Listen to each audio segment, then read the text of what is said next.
Welcome, my friends, to Inside the Minds of Authors. I'm DC Gomez, and I'm thrilled you're joining me today for a fun conversation with a passionate author. We're kicking off the program, like it's our tradition, with a short reading from the feature book.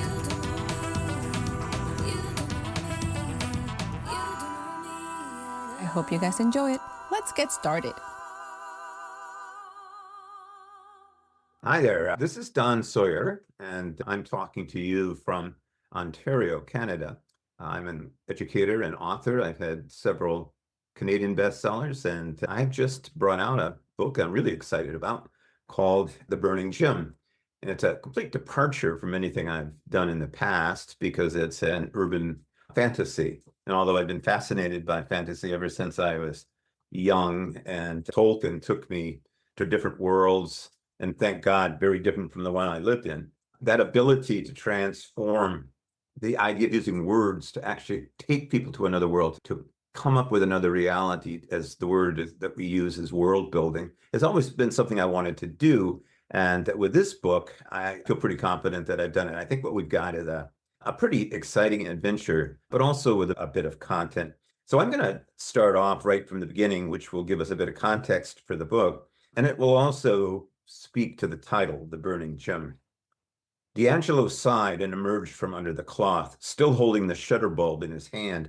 Souls could not be captured when clients wiggle like restless toddlers. If she would just sit still. Madam, we have been through this, he said, trying to temper his annoyance. You are not having your picture taken. You are having your soul crystallized. He took a deep breath. The dark suspenders that ran over his shoulders stretched slightly across his chest, and then he shook his head slightly in frustration. He checked his equipment again to give her a moment to compose herself and considered how it might appear to her. From a distance, the machine next to him looked like an early woodbox camera, maybe a Scoville Adams with a black accordion lens extension that folded up into a neat oak case. But now it was fully expanded, the brass lens housing protruding from the front wood panel, and the whole unit sitting on a sturdy tripod. The shutter bulb cord ran from the lens back to his hand. Antiquated, yes, but then so was he. Looking at her again, he took her in, wondering what led her here.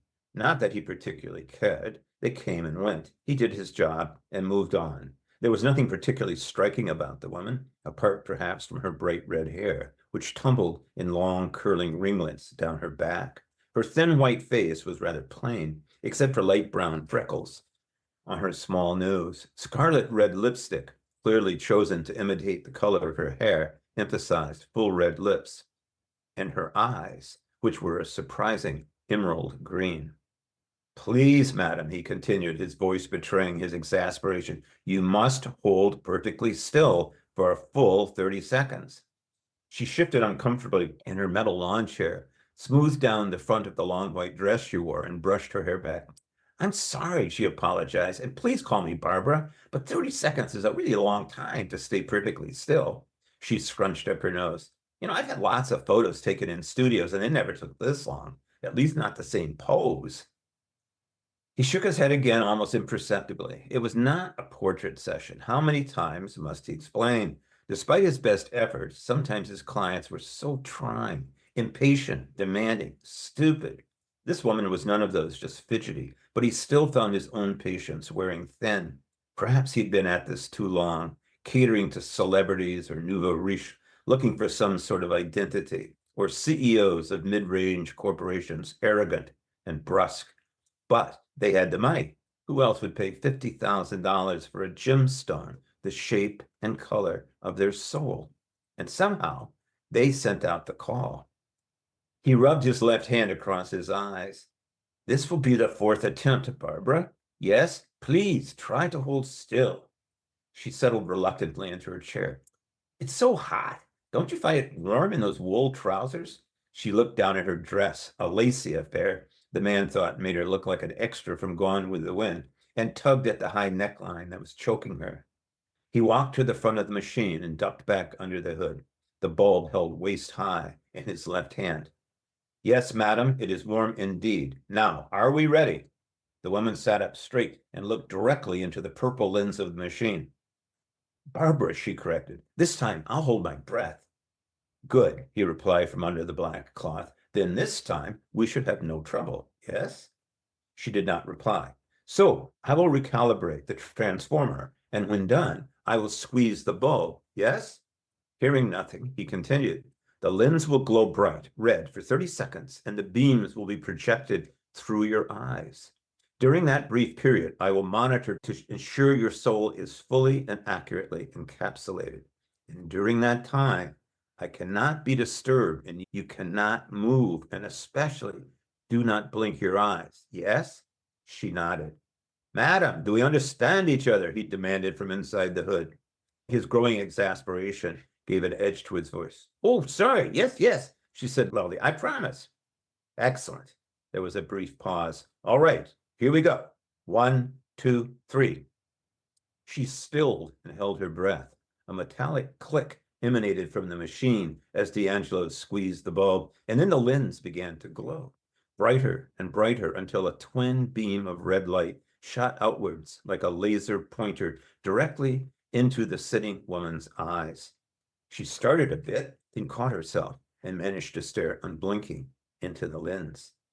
In the darkness under the hood, he peered at a screen that looked like a tiny 1950s TV with small buttons along the bottom of the screen. Signals flooded the screen, gray strings of light, then black objects that seemed familiar but not, and then some yellow strands. A tiny pink flower bloomed and disappeared, followed by sharp white teeth. He frantically turned the knobs, enhancing the yellow, turning down the grays, shunting the rose blossom to one corner, the teeth to another, pulling the black objects downward like they were being sucked off the screen by a vacuum. He pushed the small pink blossom to one side and left the screen a patchwork of black, gray, and red squares. Suddenly, there was another click, and the beams disappeared. The tiny screen froze, and then he squeezed the bulb one last time. Excellent, he exclaimed, throwing back the black cowl over the top of the wooden structure. The woman let out a breath in a whoosh, while D'Angelo dropped the bulb and turned his attention back to adjusting the bank of small knobs. The screen above the viewfinder hummed slightly. Red, blue, and yellow lights blinked methodically along the bottom of the 6-inch glass square. A small leather bag hung underneath the back of the machine where the old glass plates would have been, if the machine had been a camera. He pulled a white handkerchief out of his shirt pocket, pushed his glasses up into a tangle of gray hair, and wiped beads of sweat from his forehead. He stood up straight, beaming at the woman. Excellent, he exclaimed. Just a few more moments. The whirring from the glass wall compartment grew louder. He stepped from behind the hissing machine and peered at the leather bag attached to the underside. The woman leaned forward, intrigued. How long before your gym is created and delivered? D'Angelo hitched up his wool pants with his thumbs and glanced at her. He smiled imperceptibly at her bright green eyes sparkled with anticipation and wonder. It depends. Sometimes a few seconds, sometimes a few minutes. Well, that's odd. She stared at the humming wood box. Why wouldn't it be the same for everyone? He turned back to the machine, bending slightly to monitor the activity on the small screen. I have no idea. He really did not. He had never been able to see a correlation between the time it took to create the gym and any relevant factor, gender, age, nationality. No one ever explained it, and he had never cared enough to ask. No idea. Barbara stood from the chair and walked cautiously toward the machine. She leaned forward, peering curiously at the whirring, blinking device. Didn't you build it? D'Angelo turned back to the glowing glass screen. No, madam, I acquired it under, shall we say, unusual circumstances. It is not mine, actually. She turned toward him, her forehead furrowed in surprise. Well, if it's not yours, then whose is it? She unbuttoned the top snap of her dress and spread the collar in relief. He stood and looked directly into her green eyes, impressed by her curiosity. It was lent to me for a fee. Think of it as a piece of rented equipment, yes? He could not, would not begin to explain. Well, you certainly seem to know how to use it. She tugged idly at a tress of her red hair as she bent forward to get a better view of the camera. Suddenly, A brilliant light erupted from underneath the rear of the machine. She stood up in alarm. What the hell was that? He stepped to the back of the device, now quiet and looking again like an antique camera. He reached underneath and removed the leather bag, pulling the drawstring tight as he drew it off a brass tube. Something round and about the size of a golf ball was in the bottom of the bag. He turned to the red-haired woman. This, madam, is your soul, crystallized into a gem. Well, actually, just a part of your soul. He paused. There is no other exactly like it in the world. Would you like to see it? Oh, yeah, she said eagerly. Then let us open the bag, yes? He carried the soft leather pouch to a low patio table and in a white painted cast iron. He set the bag gently on the table and pulled up a chair. He turned to her, motioning toward the chair. Please take a seat and open the pouch. She sat, her eyes wide with expectation, and picked up the bag. Her hand shook slightly as she pulled open the top of the pouch. She glanced up uncertainly at him for a second, her right hand poised over the pouch. Just reach in? He nodded. And bring out what is inside. Barbara slowly, hesitantly reached into the bag. Inside was a small, smooth sphere, and when she carefully pulled it into the sunlight, she gasped. It seemed to be made of clear glass, a perfect ball, like a small Christmas tree ornament. D'Angelo saw her catch her breath as Barbara peered through the outside shell and saw the deep, throbbing, ruby-red gem burning inside. The stone was flat on one side, but perfectly round, with thousands of tiny, shimmering facets, a luminous, glowing hemisphere. She turned the globe slowly, studying the stone inside, silently from all sides. Though mainly red, a small, iridescent black pearl glowed from the stone's heart. A filigree of yellow and white filaments, like impossibly fine gold and platinum threads, circled the pearl, and at the center, a tiny, glittering white diamond. She stared at the stone for several seconds, maybe minutes. D'Angelo watched carefully. He had seen this scene hundreds of times. It was always moving, but this time something was different. Perhaps it was the stunning tiny white diamond at the center of the gem, something he had seen only once before. But it was more than that. The woman's eyes were fixed on the jewel, but her lips parted slightly, and wonder spread across her face. She is quite beautiful.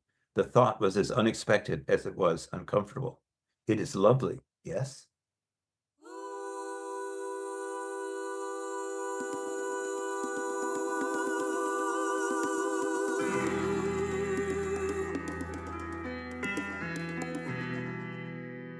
Hi, everyone, and welcome back to Inside the Minds of Authors. I'm so excited you guys are joining us today for another amazing Monday.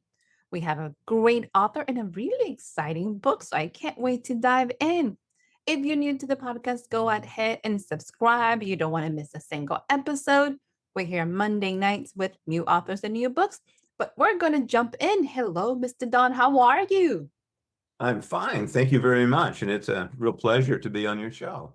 It is such a pleasure to have you. And you are talking about my favorite genre, which is urban fantasy. Oh, really? So I have questions I need to know.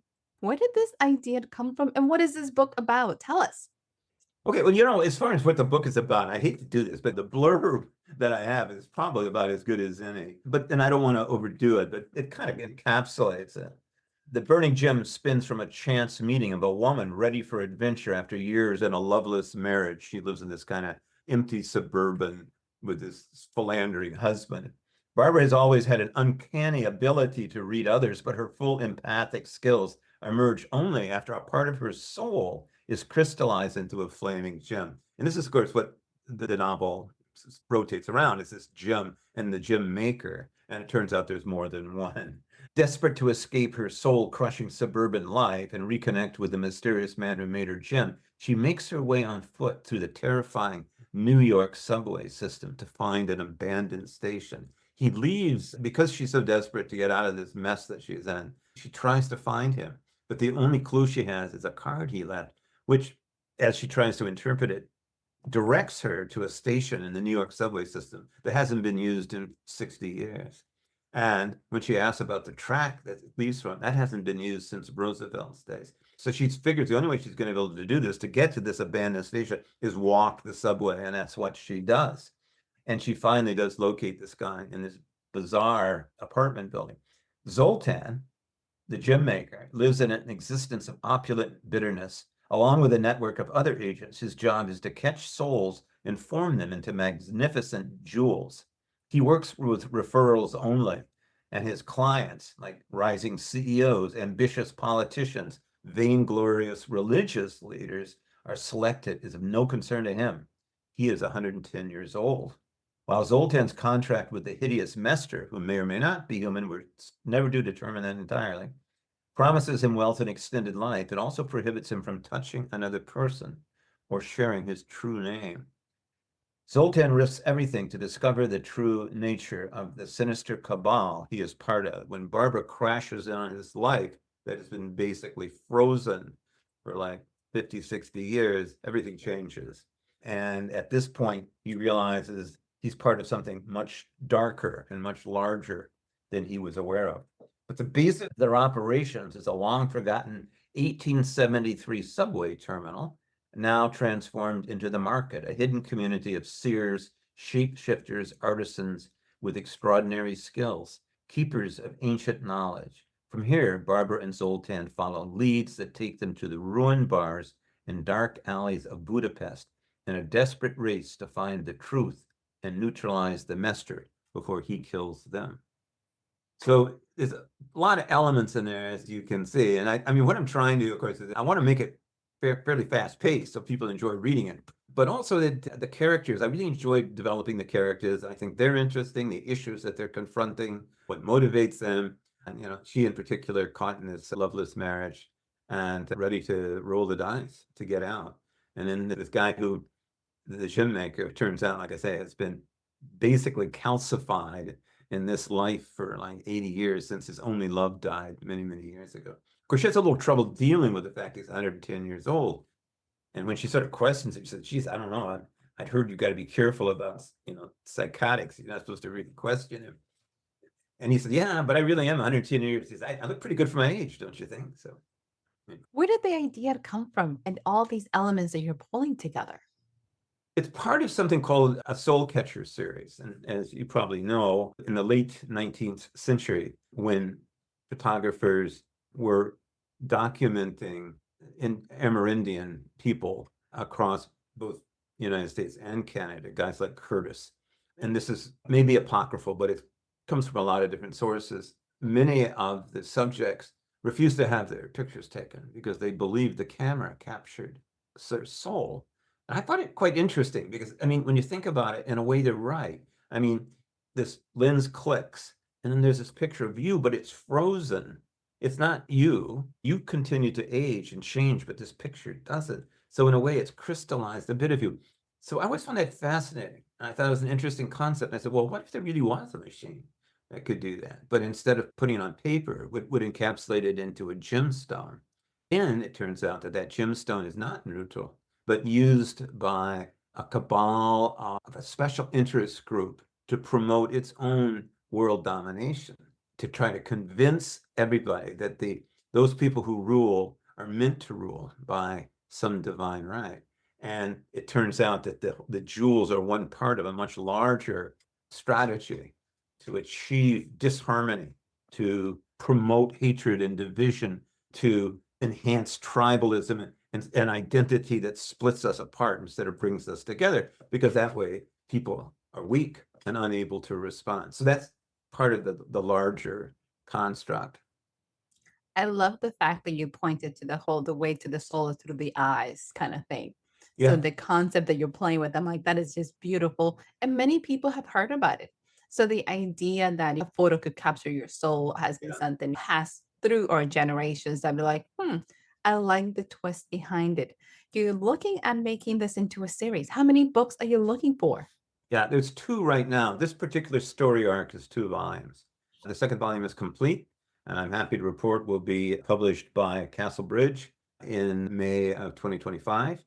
So that sequel now is written and edited and ready for publication. The first chapter of the second book is in the first book, so you can get an idea of the transition to the two. And that the two together make, as I say, a story arc, but it also sets the scene for further books if that's warranted. I like it. I like it. How long did it take you to put this series together? Well, that's an interesting question. I mean, as I mentioned, I've been fortunate enough to have a number of books published over the years, but I started this book. I was actually living in Alabama for reasons that my daughter works in New Orleans. So we went down to be near her. She's a shout out to my daughter, who's the CEO of the Youth Empowerment Project, the largest organization working with inner city youth in New Orleans, doing wonderful things. Anyway, we wanted to be near her. And at that point, we wanted to be warmer. But when we got down there, Alabama wasn't quite what we expected. But it's the little community we were in was traditionally a community of artists. It was called Pharaoh. And it attracted writers and artists of all sorts.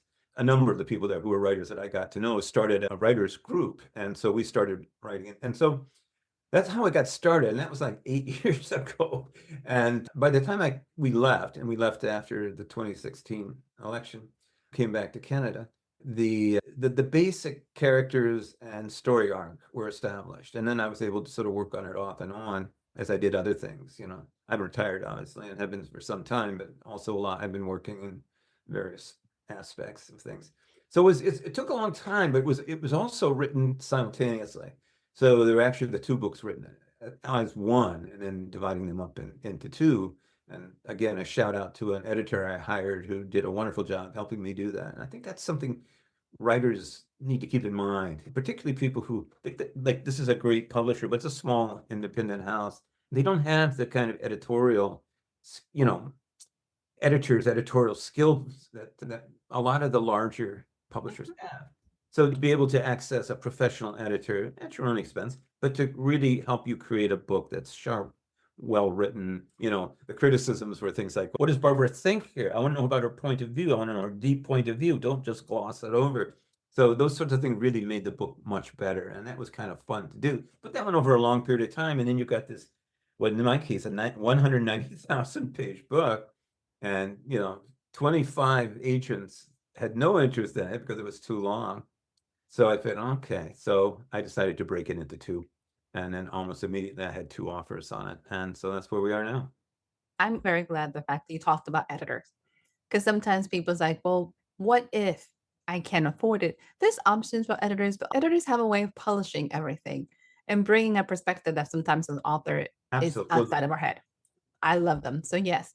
Add to that, my other books always said with publishers that actually had in-house editors or editors that they hired.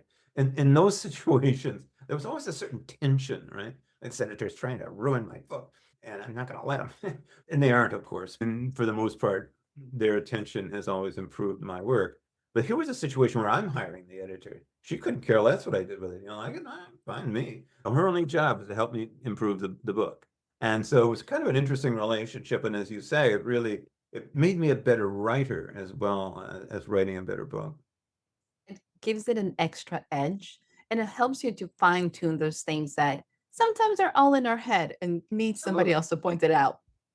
Sure. And even a beta reader can't do that because, well, I mean, some can if they're very talented, but a professional editor is somebody, trained to do this and has worked at it for a long time. And they see things that, as you say, I wouldn't see and a regular reader wouldn't. I think professional editors can be really, really useful. I love the fact that you hire them because you do your own interview. Like, are you going to fit my style and still take care of my book? So I love that. That's right. No, that's cool, isn't it? Yeah. And there's a lot of really good people out there. I did it through Reedsy. There's all these editors who are working in this particular field, and then you say what you want, and then they give you a quote, and you look at what they've done, and you can make a pitch to them, and they come. So you're right. It's a relationship building sort of thing. So you're not just hiring blind. And I thought, yeah, this woman's, I like her work. I like what she's doing. I like her attitude. So yeah, we work real well together. I love it. Mr. Don, let me know, where can people pick up the book? Where is it available and where they can learn more about you? Well, thank you for asking. I have a website, donsawyer.org, and that's specifically for my books. My Facebook page is Don Sawyer Books, and you can buy my books and all the usual suspects. And unfortunately, as we know, Amazon now sells 50% of all the books in the United States. And so I love independent bookstores. And you can get it through independent bookstores, but you're going to have to order it in most cases. But yeah, and you can also buy it through the publisher, Castlebridge Media. And so if you just look them up online, so It's been a really fun process, and doing interviews like this has really been fun too, because it gives me a chance to kind of think about the book and reflect on it and to share it with people. And I hope people enjoy it. I am excited for you. And I'm excited that you're going on the journey to publish and promote the books, which is awesome. So, dear, before you leave us, are you ready for the lightning round? Oh, sure. Oh, yeah. I heard the lightning round the other day. Some of them are real stumpers, but let's have them. Let's go ahead. Easy peasy. Don't think too hard. Let's start with this. Cold drinks are hot. Well, depends on the season. Okay, I'll go with cold drinks. Okay. It's summer. We'll take it. That's what I thought.